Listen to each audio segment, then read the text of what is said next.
وزارت خارجہ نے متحدہ عرب امارات کے مالی ذخائر سے متعلق گمراہ کن تبصرے مسترد کرتے ہوئے انہیں بے بنیاد اور حقیقت کے منافی قرار دے دیا۔ ترجمان دفتر خارجہ نے اپنے بیان میں کہا ہے کہ اسٹیٹ بینک میں رکھے گئے ذخائر دو طرفہ تجارتی معاہدوں کا حصہ تھے۔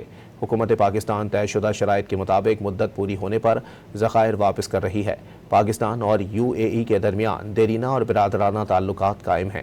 تجارت، سرمایہ کاری اور دفاع سمیت مختلف شعبوں میں اسٹریٹجک تعاون جاری ہے۔ وزارت خارجہ نے متحدہ عرب امارات کے مالی ذخائر سے متعلق گمراہ کن تبصرے مسترد کرتے ہوئے انہیں بے بنیاد اور حقیقت کے منافی قرار دے دیا۔ ترجمان دفتر خارجہ نے اپنے بیان میں کہا ہے کہ اسٹیٹ بینک میں رکھے گئے ذخائر دو طرفہ تجارتی معاہدوں کا حصہ تھے۔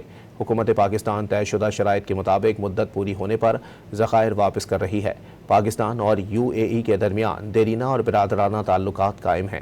تجارت، سرمایہ کاری اور دفاع سمیت مختلف شعبوں میں اسٹریٹجک تعاون جاری ہے۔